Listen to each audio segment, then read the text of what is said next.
Hello, I'm Lucy, a 58-year-old woman who recently gained custody of my grandson Matt. Today, I feel ready to share the challenging events that led to this point, hoping that discussing it here will boost my confidence to open up in real-life conversations. Let me start by introducing my daughter Melanie. She's my only child and the apple of my eye. When she was just 3 years old, her father, my husband, passed away, leaving the two of us to navigate life together. Melanie was a bright and brilliant girl, and I cherished her strong work ethic, which eventually earned her a full ride to her dream college. In college, Melanie met Nain, and they married shortly after graduation. While I wasn't thrilled about the swift marriage, I kept my opinions to myself, simply wanting Melanie to experience the world independently. She received my advice to delay having children, focusing on her career. However, 2 years later, she became pregnant with my grandson, Matt. Although not entirely pleased with the timing, I couldn't deny a sense of excitement about becoming a grandmother. When Matt was born, it brought immense joy, and I couldn't wait to spoil him. Fast forward 2 years, and Melanie and Nain moved to another state for a better job opportunity. Despite my reluctance to be separated from my grandson, I understood their motives and learned to cope with their absence through Skype and regular calls. 8 years later, Gig returned, and I was ecstatic to welcome them back.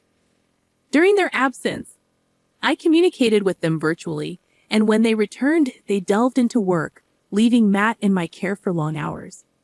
Despite my uncertainty about their work commitments, I cherished the time spent with Matt, and our bond grew stronger.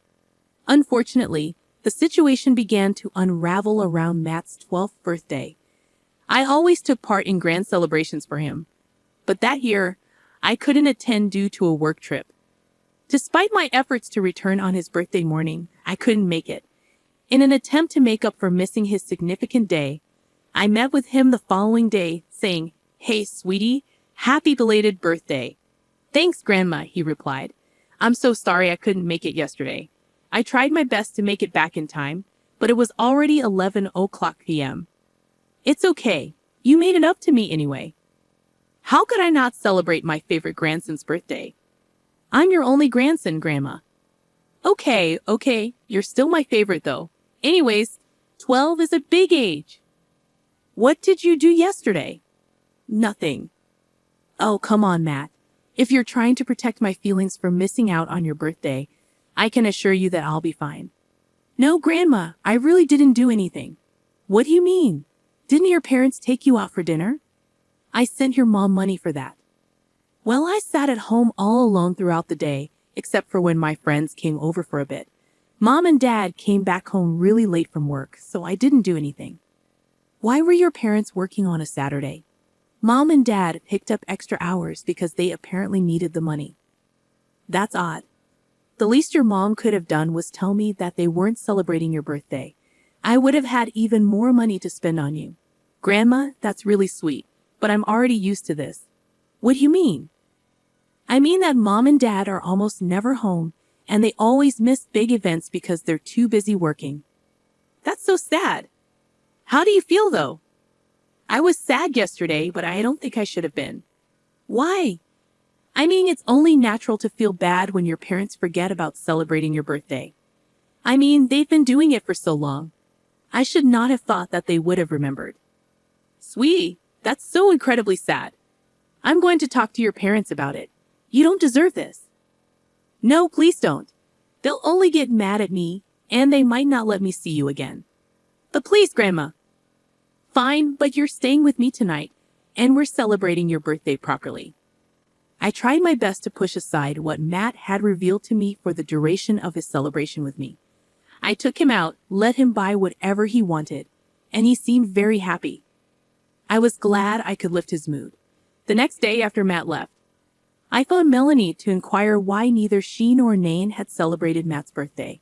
Melanie simply explained they were busy, which infuriated me. Besides being my grandson, Matt was just a child, and no child should be forgotten in such a manner. I conveyed my concern to Melanie, but she dismissed me, telling me to mind my own business and not lecture her on parenting. Fearing she might cut off my access to Matt, I bit my tongue.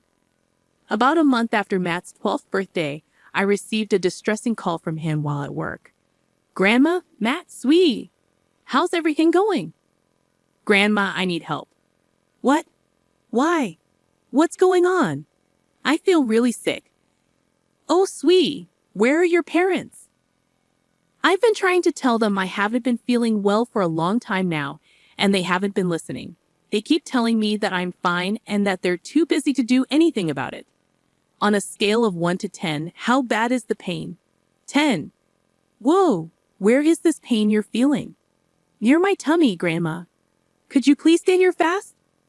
I don't think I'll be able to stay awake for too long.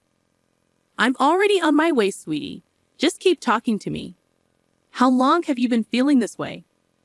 I've been feeling this way for a week and a half now, and it's always been this bad. Why wouldn't your parents take you to the doctor? That's not right of them. I don't know. I tried to tell them. I even went to them and cried about it, but they just brushed me off. I'm going to have a stern talk with them. In the meantime, I'm only 10 minutes away, sweetie.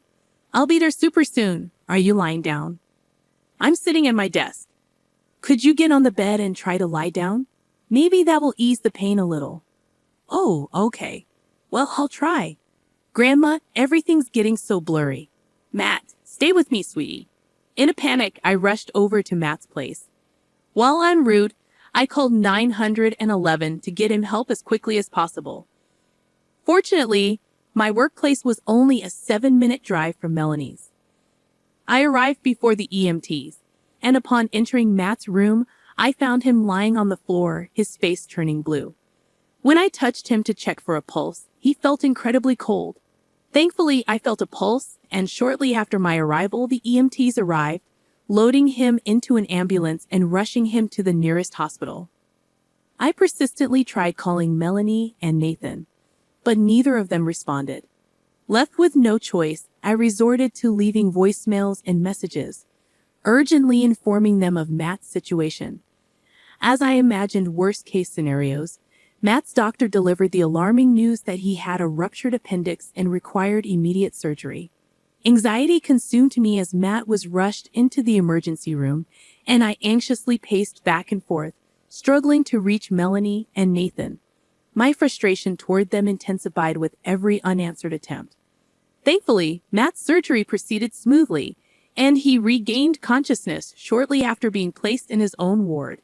About an hour later, Melanie and Nathan finally arrived. Oh my God, Matt. What happened? Apparently, my appendix ruptured and I needed immediate surgery. How did this happen so suddenly? Suddenly? Matt has been complaining about this pain for over 10 days. But how were we supposed to know it was this serious? Are you being serious right now?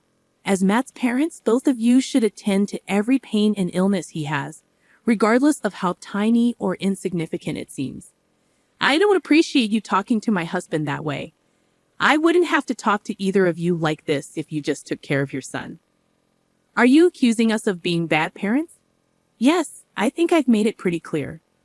This was your only mistake, a mistake that could have cost Matt his life if he hadn't called me. Not to mention, both of you prioritize your work over Matt all the time. We do not. Tell me that when I've been picking him up at least 3 times a week from school because both of you forgot. We're working hard to provide for him. Sure, we forget to do certain things every once in a while, but that doesn't make us bad parents. You think Matt is going to care about all the money you got him 5 years down the lane? No, all he's going to remember is how you neglected him and how your neglect almost got him killed. You are overstepping so many lines. That's it. You may be Matt's grandma, but you have no say in how he's brought up or what we, as parents, do. I want you out of his ward. But Mom, I want Grandma here. She brought me here. So I think she deserves to be here. Matt, stay out of it. Once you're nice and healed, you are going to be in trouble. Why will he be in trouble? He could have called us and told us about his pain. Instead of coming to us, he went to you, and now we're beyond humiliated and embarrassed. You can't take your feelings out on him. He's been suffering, and he reached out to the only person he knew would take his pain seriously.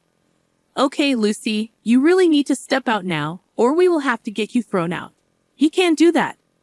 As his parents, we will be given first priority.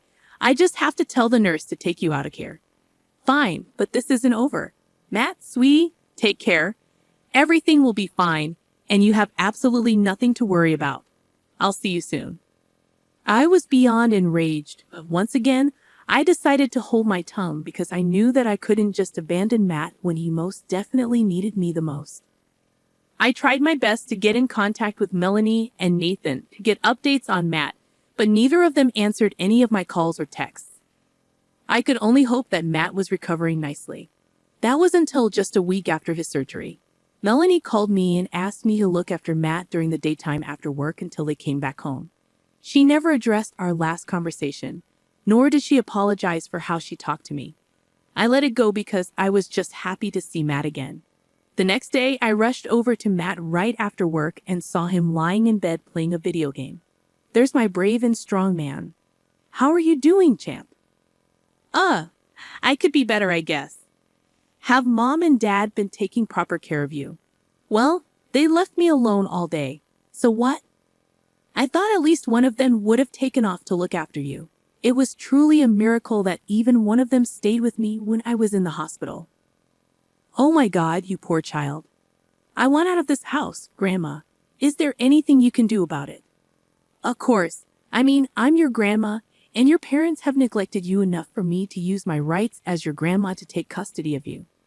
But I don't think that your parents will be too happy about it. Who cares what they think? They clearly don't care enough about me. I completely agree. You'll be a little busy though, and you'll probably have to go to court, and it'll be really tiring. I'll do anything to get out of this house. If I could survive my appendix bursting, I think I can handle being tired for a while. Wow. Just how much damage have your parents done? You know, one time they forgot me in another state because they got too wrapped up with their own things. Another state? Yeah, one time they surprised me with a road trip, which only turned out to be a business trip for both of them. I spent the entire time in the hotel while both of them worked. One day after their meeting was over, they simply left, completely forgetting I was even there.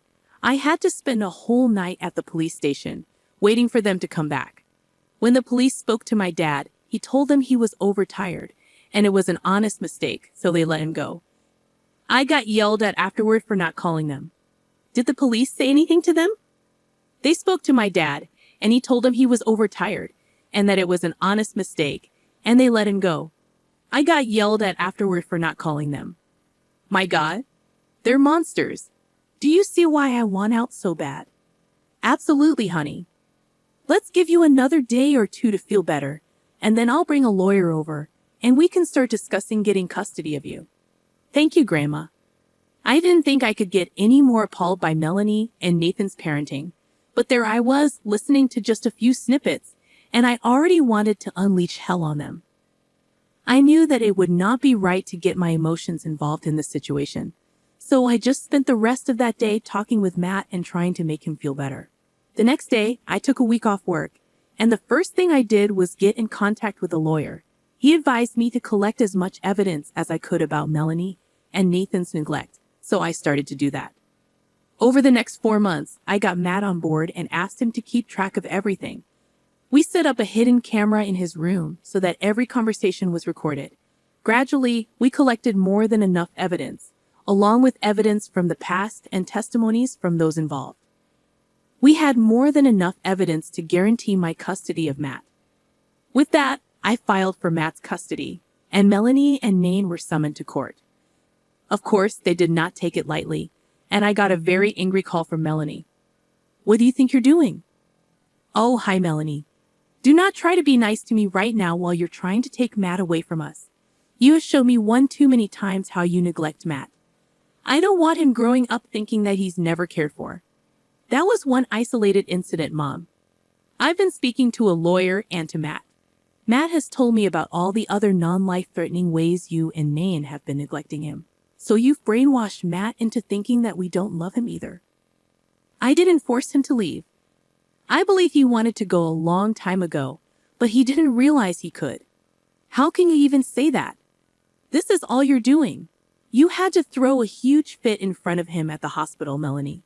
I don't think you realize just how scary it was to walk into your home and see Matt lying unconscious and blue on the floor. It took everything in me to remain calm and get him the help he needed. Your nonchalance about everything that happened to him is only making me angrier. We are not being nonchalant. You haven't even been paying attention to him after he had his surgery. Neither of you even took some time off to look after him. He's been home alone most of the time. Oh, shut up, Mom. We invited you over. He was not alone. I only see him after I'm done with work, which is around the afternoon. You and Nain leave early in the morning and don't even get back until late evening. He's alone for a good portion of the day, and as far as I'm concerned, that's major neglect. How do you expect us to pay off the surgery? Huh? That was only more stress on us. Are you trying to blame Matt for something he had no control over? If the shoe fits, you know what will alleviate you of all this financial stress. If you let me take care of Matt, he's my son. Your son that you do not care for. You can either make this easy or I will drag everything you've ever done to Matt into the public. Are you threatening me? If the shoe fits, now I have to go meet with my lawyer. You have 3 days to give me an answer. Bye. I actually did plan to provide evidence of all Melanie and Nathan's neglect to our family. Nathan's family, along with their workplaces, because I saw no reason for people like them to have children. It was only a miracle that they lived close to me, so I had some form of knowledge of what was happening on the inside. Matt was upset that his parents just did not see why they were wrong, but I stood by his side and assured him that the way his parents fought was not influenced by him or any of his actions. 3 days later, Melanie and Nathan willingly gave up their custody of Matt to me. Let me tell you, I have never in my life seen someone as happy as Matt was when he found out that his parents were signing over their custody of him. Matt cried for a good 5 minutes in pure happiness. Seeing him that happy only made my heart break even more for him at the thought of what the poor child must have gone through for years before someone even listened to him. Of course, Melanie and Nain were not very nice about handing over their custody of Matt to me after the deed was done. At first, they were low-key about it, but then the family began to get suspicious of Matt never being with them. They eventually came clean about their loss of custody of Matt, but not before blaming me for ruining their family. I received numerous calls from people condemning me as a horrible person for separating a child from their parents. Despite the criticism, I chose to ignore it because Matt was my top priority. Creating a safe environment for him took precedence over dealing with those who merely sought gossip. I weathered the harsh judgments from my family, ensuring that Matt remained oblivious to the negativity. However, things took a darker turn when Melanie and Nathan started spreading the false narrative that Matt had convinced me to strip them of custody. Matt now had his own phone and number, and he began receiving texts from concerned family members questioning why he was allegedly breaking his parents' hearts. This was when my anger reached a boiling point. While I could tolerate the accusations against me, dragging their son's name through the mud was unacceptable. I decided to take action by creating a group chat for the family members who had been harassing us. In the chat, I shared a folder filled with evidence of Melanie and Nathan's neglect of Matt. After sharing the evidence, I exited the group chat and blocked everyone involved on both Matt's and my phones. Subsequently, I heard from some family members that the shared evidence had triggered a significant backlash against Melanie and Nathan. They were ostracized by the entire family, and even their employers were informed of their actions, leading to job-related consequences. While I could empathize with their situation, I couldn't overlook their cruelty and inhumanity. I chose to distance myself from any information regarding them, not just for Matt's sake, but also for my own mental well-being. Each mention of them increased my anger and blood pressure. On a brighter note, Matt has never been happier. He has returned to excelling at school, and the joy in his life is evident as he frequently invites friends over. Humorously, I just about missing the quieter house before Matt moved in, but in truth, the child deserves all the laughter and smiles after everything he has been through. I am committed to protecting and providing for him, and I am confident that he has a much better handle on his life and himself, alleviating many of my worries. Thank you for taking the time to read our story.